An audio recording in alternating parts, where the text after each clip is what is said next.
Hello dear learners, chapter चल रहा है मीटिंग लाइफ चैलेंजेस और हम बात कर रहे हैं स्ट्रेस के बारे में। स्ट्रेस जो कि हम अपनी डेली लाइफ में बहुत ज़्यादा फील करते हैं, लेकिन ये स्ट्रेस के सोर्सेस क्या-क्या हो सकते हैं, कैसे-कैसे हमें स्ट्रेस मिल सकता है लाइफ में, हम उससे ओवरकम कैसे कर सकते हैं, सारी चीज़ों को आज के इस वीडियो में हम अंडरस्टैंड करेंगे। ये है पार्ट 2, जहाँ पर हम पहले ही पार्ट 1 में कुछ टॉपिक को कवर कर चुके हैं। बेसिकली हम बात कर चुके हैं मीटिंग लाइफ चैलेंजेस के, स्ट्रेस क्या होता है, स्ट्रेस के बारे में बहुत सारी इसकी डेफिनेशंस और स्ट्रेस को किस तरह से लाइफ में हम परसीव करते हैं। अप्रेजल के बारे में भी हमने प्रीवियस वीडियो में बात करी थी। आज जिस टॉपिक के बारे में हम बात करेंगे वो है types of stress, sources of stress and उसका इफेक्ट कैसे होता है हमारी साइकोलॉजिकल फंक्शनिंग पे। तो चलिए वीडियो को क्विकली बिगिन करते हैं। और ये जो नोट्स हैं वो आप हमारे व्हाट्सएप ग्रुप से रिसीव कर सकते हैं। ऑलरेडी बहुत सारे स्टूडेंट्स ने नोट्स को रिसीव किया है, जिसकी हेल्प से आप अपनी प्रॉपर स्टडी कर सकते हैं। ये जो नोट्स बनाए गए हैं इस तरीके से बनाए गए हैं कि एग्जामिनेशन में आप अच्छे से अपने आंसर्स को फ्रेम कर सकें।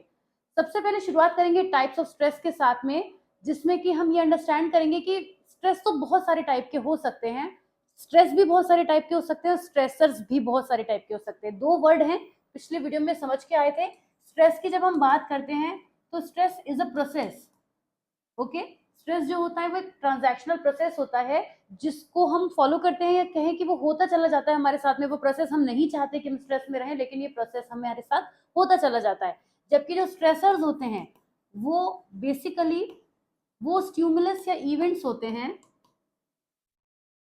या फिर इवेंट्स होते हैं जिनकी वजह से हमें स्ट्रेस होता है। तो ये भी कह सकते हैं कि stressors are the cause of the stress. Okay, क्योंकि स्ट्रेसर्स कॉज हैं, इवेंट्स है, स्टिमुलस है, वो चीजें हैं, वो बातें हैं, वो थॉट्स हैं, वो फीलिंग्स हैं, कुछ भी ऐसी चीजें हैं जो हमें स्ट्रेस को प्रोड्यूस कर रही हैं हमारे लिए। तो इस तरीके से stressors are always the cause of the stress. तो बात करेंगे पहले कि स्ट्रेस के डिफरेंट टाइप्स क्या होते हैं। फिजिकल स्ट्रेस कैसे होता है? ये वो टाइप ऑफ स्ट्रेस होता है हमारी बॉडी को इम्पैक्ट करता है, मतलब हमारी बॉडी की स्टेट को इम्पैक्ट करता है, या फिर हमारी बॉडी को स्ट्रेन कर देता है, कहना चाहिए खींच लेता है सारा कुछ जो हमारी बॉडी में जो भी एनर्जी होती है। तो फिजिकल स्ट्रेस जब हमें होता है, we over exert, lack of nutrition, diet, suffer an injury to fail get enough sleep. ये सब चीजें जब हमारे साथ होती हैं तो बेसिकली फिजिकल स्ट्रेस हम एक्सपीरियंस कर रहे होते हैं। तो physical stress automatically physical forms में नजर आ सकता है जो हमारी बॉडी के साथ में रिएक्ट कर रही होती हैं। एनवायरमेंटल स्ट्रेस तब क्रिएट होता है जब हम एनवायरमेंट से कांटेक्ट में आते हैं, बट इन अ वे कि वो नेगेटिविटी हमारे लिए प्रोड्यूस कर रहा है। एनवायरमेंट हमारे नेगेटिविटी कब प्रोड्यूस कर सकता है? जब हम बहुत ज्यादा पोल्यूशन वाले एरिया में हो, बहुत क्राउडिंग में हो, नॉइस में हो, हीट में हो, या फिर विंटर में भी बहुत ज्यादा अगर हम ऐसे कोल्ड वाले एटमॉस्फेयर में हैं, किसी नेचुरल कैलामिटी में हम फंस गए हैं, फायर अर्थक्वेक वगैरह में, तो जो हमें स्ट्रेस होगा वहां पे, ये सारे जो आप ऑब्जेक्ट्स इसके अंदर पढ़ रहे हैं ना, जैसे स्लीप ना हो पाना या लैक ऑफ न्यूट्रिशन, यही सब बन जाएंगे फिजिकल स्ट्रेसर, क्योंकि मैंने आपको पहले ही स्ट्रेस और स्ट्रेसर का रिलेशनशिप समझा दिया। तो जिन फिजिकल स्ट्रेसर्स की वजह से हमें स्ट्रेस होता है वो फिजिकल स्ट्रेस कहलाता है। सिंपल, एनवायरमेंटल स्ट्रेसर्स की होने की वजह से या एनवायरमेंटल स्ट्रेसर्स की वजह से जो स्ट्रेस हमें होता है वो एनवायरमेंटल स्ट्रेस कहलाता है। ये क्राउडिंग, नॉइस, हीट, पोल्यूशन, ये सब क्या है? एनवायरमेंटल स्ट्रेसर्स हैं। ठीक, उसके बाद साइकोलॉजिकल स्ट्रेस की अगर हम बात करें तो जो साइकोलॉजिकल स्ट्रेसर्स की वजह से स्ट्रेस होता है, अब साइकोलॉजिकल स्ट्रेसर्स क्या हो गए? ये हमारे माइंड में जनरेट होता है एंड हर पर्सन के लिए अपना अपना अलग तरीके से होता है। मतलब frustration, conflict, internal and social pressure की फॉर्म में हमें देखने को मिलता है। पहले तो साइकोलॉजिकल स्ट्रेस के अंदर आने वाली इन चार टर्म्स को हम पहले पढ़ेंगे, क्या क्या है? Frustration, conflict, internal and social pressure. पहले इन्हें पढ़ लेते हैं तब हम समझेंगे। फ्रस्ट्रेशन कब होता है हमें? जब हमारी नीड्स ब्लॉक होती हैं, results from blocking of needs and motives and something और someone hindering us from achieving goals, तो हमें फ्रस्ट्रेशन होने लगता है। जो कुछ भी हम एक्वायर करना चाहते हैं, जब हमें नहीं मिल पाता है फॉर व्हाट्सएवर रीजन, ठीक है, तब हमें क्या फ्रस्ट्रेशन होता है। और ये फ्रस्ट्रेशन एक टाइप ऑफ साइकोलॉजिकल स्ट्रेस है। कॉन्फ्लिक्ट्स कब होते हैं? जब हमारे मन में कोई दो तरीके के थॉट चल रहे होते हैं जो आपस में टकराते हैं, या फिर हमारे किसी दूसरे पर्सन के साथ भी थॉट्स टकरा सकते हैं, तो भी हमारे और उसके थॉट्स के बीच में जो भी नेगेटिव सिचुएशन अराइज होती है वो एक साइकोलॉजिकल स्ट्रेस बन जाती है, और उसको इन जनरल हम कहते हैं कॉन्फ्लिक्ट। इंटरनल प्रेशर क्या होता है? जब हम अपनी एक्सपेक्टेशंस पूरी नहीं कर पाते, हमने खुद से कुछ प्रोमिस किए हैं या हम जैसा चाहते हैं वैसा नहीं हो पा रहा है, तो हमें अंदर से जो प्रेशर फील होने लगता है, जिसकी वजह से हम इंटरनल डैमेज फील करने लगते हैं, वो एक साइकोलॉजिकल स्ट्रेस क्रिएट करता है, जिसे हम इंटरनल प्रेशर का स्पेसिफिकली नाम देते हैं।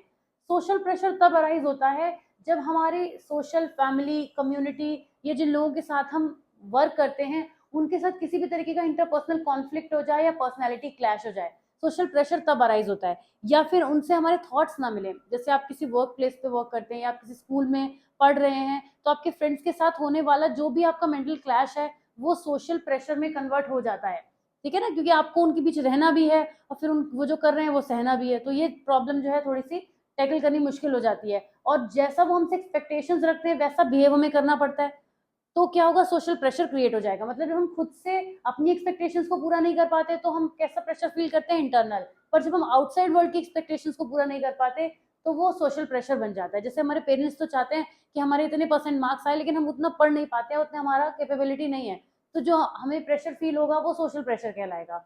और सोशल प्रेशर बहुत ज्यादा क्रिएट किया जाता है बच्चों के ऊपर कि हमें ऐसा बनना है, तुम्हें ऐसा करना है, और बच्चे के अंदर अगर वो स्ट्रेंथ नहीं है तो उससे प्रॉब्लम होने लगती है। बात करते हैं सोशल स्ट्रेस की। ये सोशल स्ट्रेस हमारा फोर्थ टाइप है स्ट्रेस के बारे में। जैसे हमने अभी बात करी थी कि फिजिकल स्ट्रेसर्स की वजह से जो होगा वो फिजिकल स्ट्रेस हो गया, एनवायरमेंटल स्ट्रेसर्स की वजह से जो होगा वो एनवायरमेंटल स्ट्रेस हो गया, साइकोलॉजिकल स्ट्रेसर्स जो भी हो गए उनकी वजह से जब होगा तो साइकोलॉजिकल स्ट्रेस हो गया। तो इसी तरीके से सोशल स्ट्रेसर्स भी होते हैं। और सोशल स्ट्रेसर्स कौन होते हैं, ये हमारी दुनिया में हमारे आसपास रहने वाले लोग जो फुल ऑन एक्सपेक्टेशंस हमसे रखते हैं और लेकिन इन रिटर्न वैसा नहीं करना चाहते, तो सोशल स्ट्रेस हो जाता है। सोशल स्ट्रेस कब होता है, जब लोग हमारी सोसाइटी या सराउंडिंग्स में जो होते हैं वो हमारे लिए किसी ऐसे टाइप की नेगेटिव सिचुएशन क्रिएट कर देते हैं। इसके अलावा कोई ऐसे सोशल इवेंट, जैसे किसी फैमिली में किसी पर्सन की डेथ हो जाना, किसी नेबर से कॉन्फ्लिक्ट हो जाना, रिलेशनशिप स्पाउसेस के बीच में हो जाना, तब ये सोशल स्ट्रेस की वजह बन जाते हैं। अब हम बात करेंगे कि स्ट्रेस के सोर्सेज क्या क्या होते हैं, वो कौन कौन सी चीजें हैं जो हमें स्ट्रेस दे सकती हैं। तो बहुत सारी ऐसी चीजें होती हैं जो हमें सोर्सेज ऑफ स्ट्रेस बन जाती हैं हमारे लिए। सबसे पहली बात तो स्ट्रेसर्स ही होते हैं। अगर हम सोर्सेज ऑफ स्ट्रेस में रखें तो नंबर 1 पे स्ट्रेसर्स आ जाएंगे, ऑल टाइप ऑफ स्ट्रेसर्स, सभी टाइप के स्ट्रेसर्स। क्योंकि स्ट्रेसर्स तो सबसे बड़ी वजह होते हैं ना, ये सोर्स भी होते हैं स्ट्रेस का, लेकिन इन पर्टिकुलर वो स्ट्रेसर्स और क्या हो सकते हैं जो भी हमने पढ़े, साइकोलॉजिकल, फिजिकल, ये हमने समझा। उसके बाद हम ये समझेंगे कि वो लाइफ इवेंट्स के फॉर्म में भी नजर आते हैं। मतलब कोई ऐसा कॉज हो जाना, कोई ऐसा ऐसा लाइफ इवेंट हो जाना, सडन चेंज हमारी लाइफ में आ जाना जिसे हमें अभी एक्सेप्ट करने की कंडीशन में नहीं है, तो वो हमें क्या देगा, वो हमें स्ट्रेस देगा, वो हमारे लिए सोर्स ऑफ स्ट्रेस बन जाएगा। जैसे एक पर्सन ने एक्सपेक्ट नहीं किया था, उसकी जॉब में उसका ट्रांसफर आ गया, अब उसको लोकेशन चेंज करनी पड़ी, या किसी की पर्सन की फैमिली में कोई ऐसी मिसहैपनिंग हो गई। ऑफ कोर्स कोई मिसहैपनिंग सोचता नहीं है, तो ऐसा कुछ हो जाए जो उसने एक्सपेक्ट भी ना किया हो, तो इस तरीके से उसके लिए वो सोर्स ऑफ स्ट्रेस हो जाएगा। हेजल्स की अगर हम बात करें तो हेजल्स वो होते हैं जो हमारी डेली लाइफ में हर रोज होते हैं, थोड़ा बहुत छोटी मोटी चीजों को हम हेजल्स कहते हैं। लाइफ इवेंट हमेशा बड़े होते हैं, बड़े इवेंट होते हैं, क्योंकि वो एक बड़ा चेंज हमारी लाइफ में ला रहे होते हैं। लेकिन ये हेजल्स जो होते हैं ये काफी हद तक हमारी पर्सनैलिटी पे भी डिपेंड करते हैं। जैसे कि कोई ट्रैफिक लाइट में खड़े होकर भी इरिटेट हो जाता है, हॉर्न से भी ज्यादा इरिटेट होने लग जाता है, और कुछ उसको बहुत चिल पिल लेता है कि ठीक है तो है ही है, रोज का ही काम है। तो हेजल्स वो होते हैं, हमारी पर्सनैलिटी पे से डिपेंड करते हैं कि हम किसी भी सिचुएशन से कितना ज्यादा हमारा आउटबर्स्ट निकल रहा है, ये हेजल्स कहलाते हैं।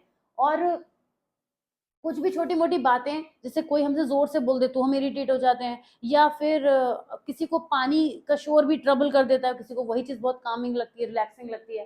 तो हेजल्स वो होते हैं जो हमें किसी भी तरीके का ऐसा स्ट्रेस देते हैं जिसको हम, जो थोड़ी टाइम में खत्म भी हो जाएगा, मतलब वो बहुत लंबे टाइम तक नहीं रहते हैं। ट्रोमैटिक इवेंट्स तो सबसे ज्यादा लॉन्ग टाइम के होते हैं, मतलब ये एक्सट्रीम होते हैं, लाइफ इवेंट से इनका कोई कंपैरिजन ही नहीं है, क्योंकि ये 100% इनमें नेगेटिविटी होती है। अब किसी पर्सन का ट्रांसफर हो जाना, पोस्टिंग चेंज हो जाना नेगेटिविटी वाली बात नहीं है, लेकिन ये उसको स्ट्रेस दे रहा है ना। किसी पर्सन को अगर नए प्लेस पे शिफ्ट करना पड़ रहा है, नए कॉलेज में जाना पड़ रहा है, ये चीज उसे स्ट्रेस दे रही है। अब ये जनरली देखा जाए तो न्यू कॉलेज में जाना, न्यू स्कूल में जाना जरूरी नहीं है कि उसके ये एक स्ट्रेसफुल सिचुएशन परसीव की जाए, लेकिन उस पर्सन को वैसा फील हो रहा है। तो लाइफ इवेंट पर्सन पे डिपेंड करते हैं, हेजल्स भी पर्सन पे डिपेंड करते हैं, लेकिन ट्रोमैटिक इवेंट कभी भी पॉजिटिव नहीं होते।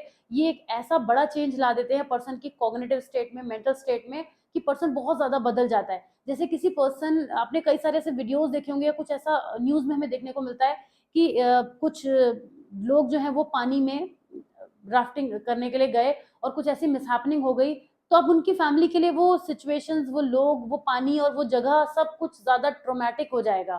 तो इस तरीके से जो ट्रोमैटिक इवेंट्स होते हैं वो बड़े इवेंट्स होते हैं जो बहुत बड़ा डैमेज कर देते हैं, इसमें पॉजिटिव कुछ भी नहीं हो सकता। कोई ट्रेन एक्सीडेंट हो जाना, कोई प्लेन हाईजैक हो जाना, कोई रॉबरी हो जाना, कुछ ऐसा हो जाना जिसके फ्लैशबैक्स इंसान को बहुत ज्यादा ट्रबल करे। मैं आपको ये भी बताते चलूं कि ट्रॉमेटिक इवेंट्स एक प्रॉब्लम क्रिएट करते हैं, पीटीएसडी बोलते हैं, यानी कि post traumatic stress disorder, PTSD, है ना। पीटीएसडी एक प्रॉब्लम होती है, एक एबनॉर्मेलिटी होती है, एक डिसऑर्डर होता है जो ट्रॉमेटिक इवेंट्स की वजह से ही होता है। तो ट्रॉमेटिक इवेंट्स भी हमारी लाइफ में स्ट्रेस लेके आते हैं। ऑलराइट, अब हम बात करेंगे effect of stress on psychological functioning and health, यानी कि हमारी जो भी साइकोलॉजिकल फंक्शनिंग होती है किस तरह से इम्पैक्ट होती है जब स्ट्रेस उस पर अटैक करता है, मींस ओवरऑल हमारी फंक्शनिंग कितना ज्यादा बिगड़ जाती है, हमारी हेल्थ पर क्या इम्पैक्ट आता है। सबसे पहले बात करते हैं इमोशनल इफेक्ट्स की। इमोशनल लेवल पर हम देखते हैं कि मूड स्विंग्स होना, इरेटिक बिहेवियर, लो कॉन्फिडेंस, हमें अलाइनेशन फैमिली से फील होने लगता है, फ्रेंड्स के साथ में एंग्जाइटी और बहुत ज्यादा टेंशन फील होने लगती है। तो ये हमारे इमोशनल बिहेवियर में दिखने लगती है, बहुत ज्यादा रोने लगना, किसी बात को समझ ना पाना, इमोशनल आउटबर्स्ट बहुत ज्यादा दिखाने लगना। साइकोलॉजिकल इफेक्ट्स की बात करें,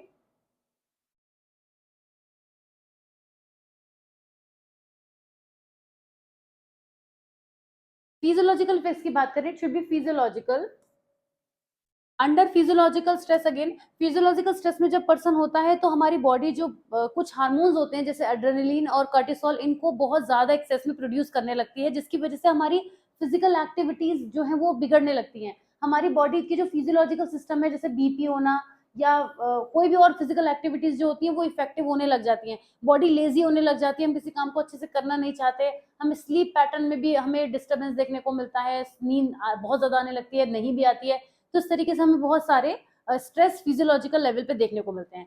कॉग्निटिव की बात करें तो पुअर कंसंट्रेशन होने लग जाती है, मेमोरी की कैपेसिटी कम होने लग जाती है। ये स्ट्रेस का इफेक्ट होता है हमारी फिजियोलॉजिकल फंक्शनिंग पर, हमारी हेल्थ पर, कि हम कॉग्निटिव लेवल पर चीजों को ठीक से समझ नहीं पा रहे, रिएक्ट नहीं कर पा रहे, रिस्पॉन्स नहीं कर पा रहे या परसीव भी नहीं कर पा रहे। तो ये ऐसी प्रॉब्लम हमें देखने को मिलती है। बिहेवियरल लेवल पर कहें तो बिहेवियरल लेवल पर बहुत सारे ऐसे चीजें हो सकती है कि जब stressed individual tends to eat less nutritional food, ज्यादा फास्ट फूड खाने की उसके अंदर कैपेसिटी डेवलप हो जाती है, सिगरेट पीना, caffeine, alcohol, other activity, addictive substance लेने लगना, बहुत ज्यादा स्लीप पैटर्न में डिस्टर्बेंस देखने को मिलता है, और पुअर कंसंट्रेशन और मेमोरी कैपेसिटी, ये सब बिहेवियरल इफेक्ट्स में नजर आने लगते हैं। तो इस वीडियो में हमने अंडरस्टैंड किया कि स्ट्रेस के इफेक्ट्स क्या होते हैं, और almost half of the chapter we have completed till here. जो बचा हुआ चैप्टर है वो नेक्स्ट 2 वीडियोस में हम कवर करेंगे। If you have found this video useful and worth watching, then please like the video and subscribe to the channel if you have not done it yet. Also, keep showing this love and support which you always do. I will see you soon in the next part of this chapter. Till then, take care. Bye bye.